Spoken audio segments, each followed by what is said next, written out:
Nawa, Panginoon, buksan mo ang aming mga tainga na makinig sa iyong mga salita. Bigyan mo kami ng spiritual understanding, O God, nang sa ganun maintindihan po namin ang hininsahe mo sa amin sa araw na ito. Your powerful anointing ba upon in the midst of us today, O God. Nang sa ganun magkaisa po kami, O Lord God, na magpuri, makinig sa iyong mga salita. At walang salita na masayang sa araw na ito. Buksan mo po, Diyos, ang puso ng bawat isa. O Lord God, and we praise you, we glorify your name, O God. Maraming salamat sa pangunguna ng banal mong Espiritu, O Diyos. Maraming salamat sa pagkilos, Panginoon. Maraming salamat sa araw na ito. Ikaw lang ang mapapurihan. Ikaw lang ang maluwalhati at maitaas. In the mighty name of Jesus. Amen. Lahat po tayo yung upo. So the title of our message today is Great Awakening. Great Awakening.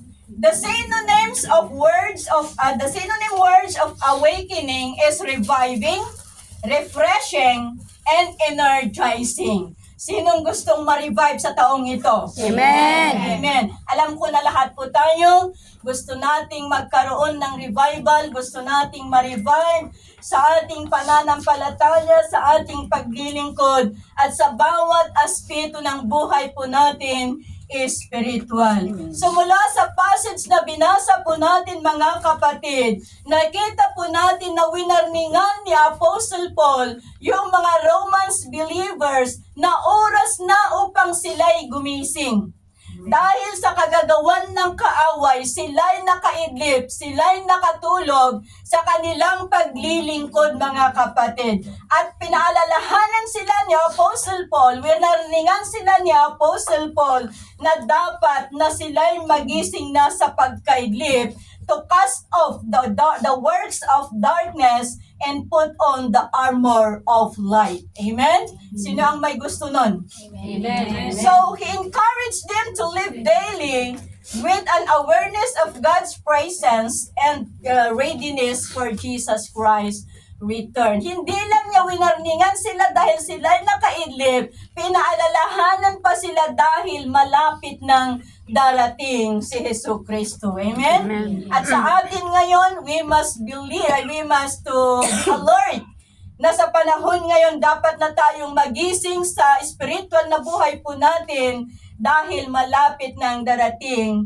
si Jesu Kristo. So sa buhay po ng bawat isa, mga kapatid, maaring sa nakaraang taon, maraming pangyayari na nagdulot sa atin na tayo ay humina, na tayo ay lumamig sa ating paglilingkod sa Panginoon. At tayo'y nakaidlip sa buhay po nating spiritual. Pero mga kapatid, the time for sleeping is over. Amen.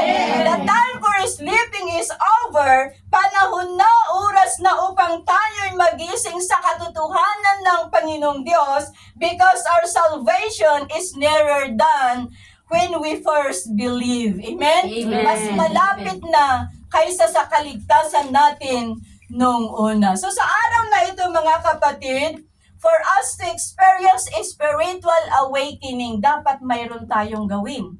Dapat mayroon tayong dapat gawin. Hindi natin makamtan ang spiritual awakening na nakaupo lang. No? Hindi natin makamtan kung tayo lang ay nakaupo. So, for us to experience the great awakening upon our spiritual life, we must do something. Una, allow God to cleanse us.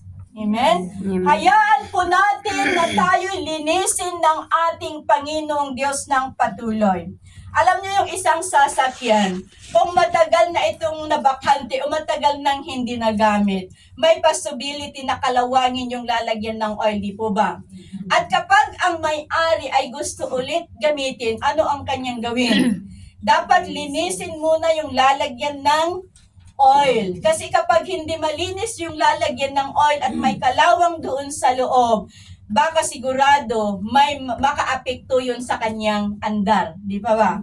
Makaapekto yun sa kanyang andar. Ganon din sa lalagyan natin ng tubig. Bakit hinuhugasan natin lagi bago natin lagyan ng bagong tubig? upang mawala yung dumi at hindi makaapekto sa mga kalusugan po ng bawat isa. Spiritually, hindi po natin maranasan ang spiritual awakening o revival kung still mayroong dumi o unconfessed sin sa ating mga puso. Yeah? Amen. Hindi po natin maranasan ang magising, ang great awakening o revival sa ating mga buhay kung mayroon pa ring dumi o kasalanan o unconfessed sin na hindi pa natin sinabi sa ating Panginoong Diyos.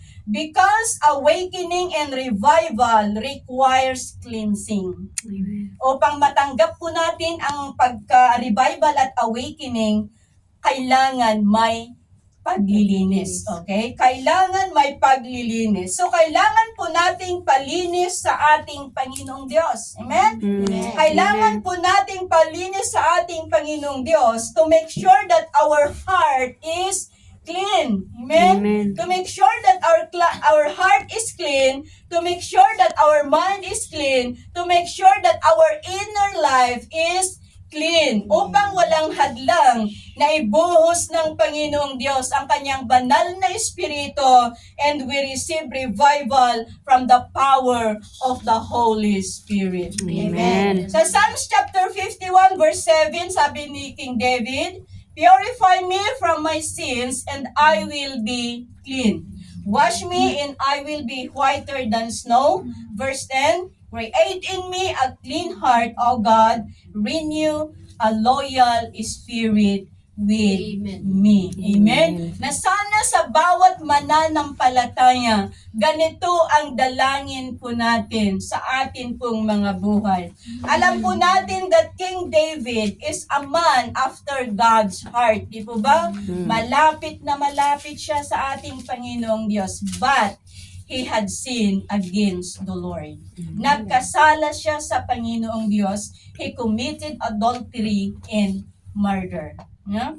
He committed adultery and murder, and because of that sin, David's delightful fellowship with God had been severed. Naapektuhan ang kanilang relasyon.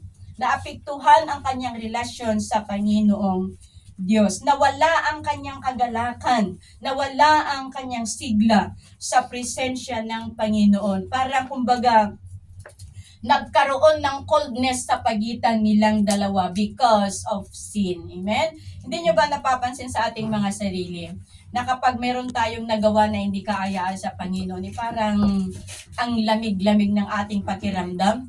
Na kumbaga kung titignan natin parang ang dumi-dumi na natin sa harapan ng Panginoon. At yun ay nagdudulot sa kahinaan, yun ay nagdudulot upang ma-break yung malapit na relasyon natin sa Panginoon because of sin. But David's heart nakonsensya si David, mga kapatid, and he cried out to God admitting his sin and praying for a purified heart and a right spirit within.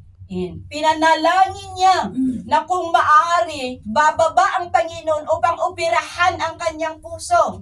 Dahil nga tanggalin niya yung mga stain. Gusto niyang bababa ang Panginoon upang tanggalin niya yung kasalanan sa kanyang puso. Bakit ninanais niya ang bagong puso na punong-puno ng pagmamahal ng Diyos. Ganun kapakumbaba when David committed sin. Talagang nagpakumbaba siya. Dumulog talaga siya ng Panginoon at hiningi ang kalinisan na manggagaling sa Panginoon. He wanted spiritual heart surgery, no?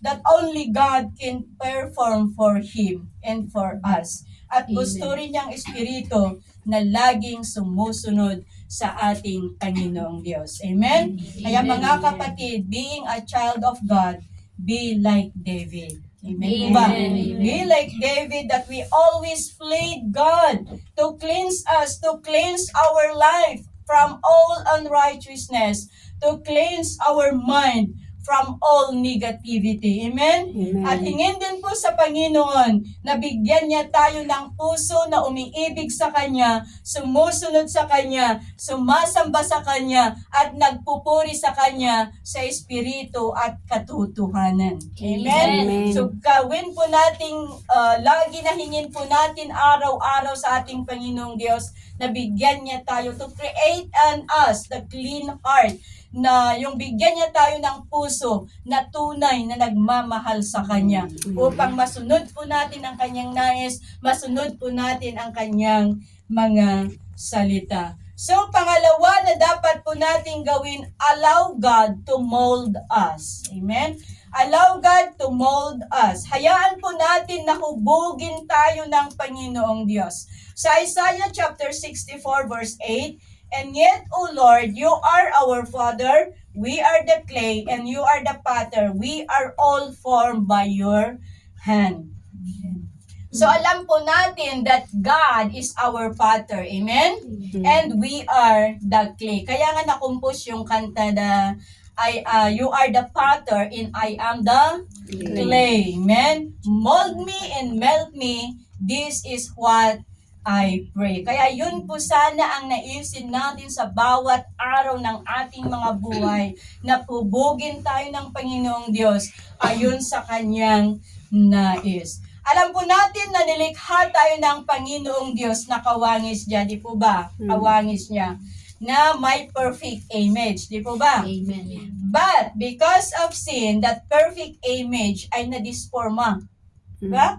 Because of sin, that perfect image ay nadisforma, natabingi, nawala sa forma at nasira. But, subalit, sa dakilang pag-ibig ng Diyos sa bawat isa, He puts us on His will to refashion us, to remake us, to remold us, to reshape us. Amen? Amen. Inilagay niya ulit tayo sa kanyang will upang hubogin tayo. Yung mga nakakaalam ng clay, makarelate sila sa sinasabi ko. Pero yung hindi nakakaalam ng clay, hindi sila makarelate. Alam niyo yung clay, yung banga ba? Yung mga pot, may gagawan nun na inalagay nila sa wheel. Yung, di ba, pinaikot-ikot nila yon. Yun ang, para mapurma, mahubog nila kung anong hugis ang gusto nila. Kaya iba't iba ang hugis ng mga flower base, yung mga pots, yung mga banga, di ba? Kasi ayon sa nagdadamili, nasa kanila kung anong hugis ang gusto nilang iporma doon sa wheel. At ganon ang ginawa ng Panginoong Diyos sa atin. Dahil sa ating mga kasalanan, sabi ko kanina, na-disporma tayo. Nawala yung pagka-perfect image natin. Kaya inilagay niya ulit tayo sa kanyang wheel upang pormahin niya ulit tayo, i-refashion niya tayo, i-reshape niya tayo ayon sa nais niyang hulma, ayon sa nais niyang hubog. Amen? Amen. Upang sa ganon, makita natin ang mga kamanghang bagay na plano niya para sa ating mga Amen. buhay. Amen? The process of molding and pruning at the same time ay hindi madali. Yeah? It is uncomfortable at masakit ito. Imagine na lang natin yung mangga. Yung mangga, kapag binabalatan natin, siyempre talagang matanggal yung balat, di ba? Pero yung mangga, kapag may pakiramdam yun at marunong magsalita, anong sasabihin niya? Aray. No. Aray, ganun kasakit ang paghubog, pang-refashion ng pag-mold sa atin ng Panginoong Diyos. Ganon din yung clay. Kung may pakiramdam yun at may marunong magsalita, habang iniikot ang wheel, baka sabi niya, aray ko, hilong-hilo na ako. Di ba? Ganon ang gagawin ng Panginoon sa atin, because God must peel away the things in our lives that would keep us distant from Him. Yeah? Tinatanggal niya, binabalatan niya ang ating mga buhay upang matanggal yung mga bagay na dahilan kung bakit tayo ay dumidistansya sa Panginoong Diyos. Kaya kailangang putulin niya those bad attitudes and wrong motives, wrong mindset, upang sa ganon, He carefully reshaping us until gradually we are changed. Amen? Amen. Hanggang sa makita niya na tutuong na-transform na tayo, na tutuong na bago na tayo into the likeness of His Son, Jesus Christ. Amen. Kaya i-reshape tayo ng Panginoong Diyos hanggang makita niya na kawangis na natin ang kanyang anak na si Hesus Kristo. Amen. Amen? So also, God uses all things in our lives to mold us, to make us, to shape us, yung naaayon sa nais niya. Amen? Because the potter has the right. Yung sabi ko kanina, na yung nagdadamili, meron siyang right na gawin yung hugis na gusto niya. At yun din ang gagawin ng Panginoon sa atin. Meron siyang karapatan na hubugin tayo ayon sa nais niyang hubog. At Amen. ayon sa hugis na gusto niya para sa atin. So kung gusto ng Panginoon, ang hugis mo ay maging pastor, huhubugin ka niya na maging pastor. Kung ang nais ng Panginoon sa atin ay maging leader ng iglesia, huhubugin niya tayo upang maging karapat dapat tayo to be a leader in the church. Ganon ang ginagawa ng Panginoong Diyos. Hubugin niya tayo, may karapatan siya na hubugin tayo sa hugis na gusto niya sa atin pong mga buhay. Hindi niya tayo hubugin upang masunod ang nais natin na hugis, pero upang masunod ang hugis na gusto niya. Amen. We are the clay in the hand of a good potter. We are the clay in the hand of a gracious potter. And we are the clay in the hand of a merciful potter. Walang iba kundi ang ating Panginoong Diyos na tanging nagmamahal sa bawat isa at sa lahat ng kanyang mga anak. Kaya mga kapatid, God knows our imperfections. No? Alam ng Panginoon yan ang mga imperfections po natin. At alam din niya yung panahon na sinaktan natin siya. Paano natin nasaktan ng Panginoon? Because of our disobedience. Alam niya at bilang na bilang ng Panginoon kung kailan natin siya sinaktan, kung kailan natin siya hindi sinunod ang kanyang nais sa atin, kung kailan natin dinisobey ang kanyang mga salita. Hindi yan lingid sa ating Panginoong Diyos. At alam na alam din niya ang mga kahinaan ng bawat isa. Alam niya ang kakulangan ng bawat isa. Pero sa araw na ito mga kapatid, hayaan po natin ang pagkilos ng Panginoon. Hayaan po natin na hubugin tayo ayon sa nais niya. Hayaan po natin na i-redirect niya tayo sa way na gusto ng ating Panginoong Diyos, mga kapatid. Like a gardener who prunes the vine. Our gardener is our Lord Jesus Christ, is our Father. Siyang ating gardener. At hayaan po natin na siya to take away all those things in our lives na hindi nagbibigay kapurihan sa ating Panginoong Diyos. Hayaan po natin na putulin, balatan tayo ng Panginoong Diyos upang sa ganun magawa po natin yung mga bagay na nais niya, magawa po natin as masunod po natin ang kanyang mga salita dahil mas alam niya ang nakabubuti sa buhay ng bawat isa sa atin. Amen. Amen. Mas alam ng Diyos ang nakabubuti sa buhay ng bawat isa. Mas alam niya kung ano ang para sa atin.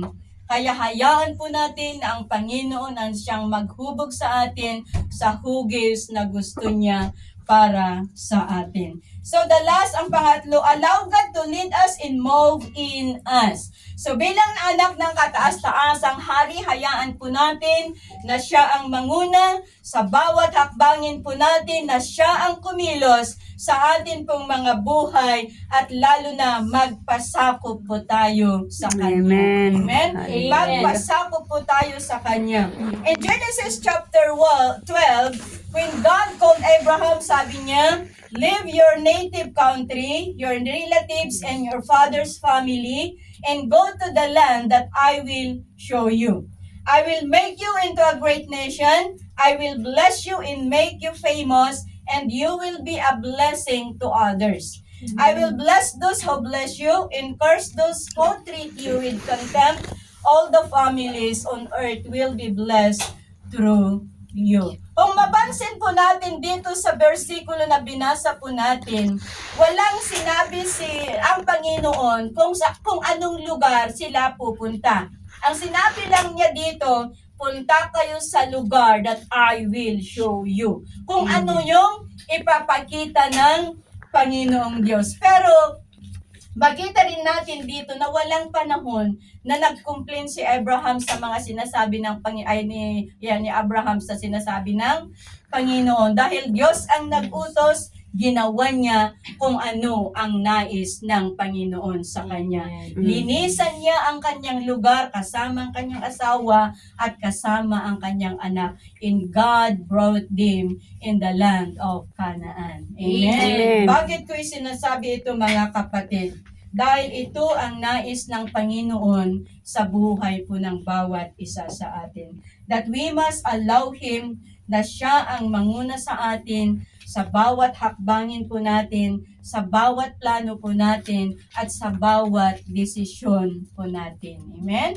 Hayaan po natin na siya ang manguna. Hayaan po natin na siya ang kumilos sa lahat ng programa natin sa atin pong mga buhay at sa ministeryo na ipinagkatiwala ng Panginoon sa atin. Huwag puro reklamo, manahimik, makinig, at sumunod sa sinasabi at kung saan tayo dalhin ng Panginoon. Amen? Amen. Kaya sa Amen. araw na ito mga kapatid, let's keep silent and hear the voice of God.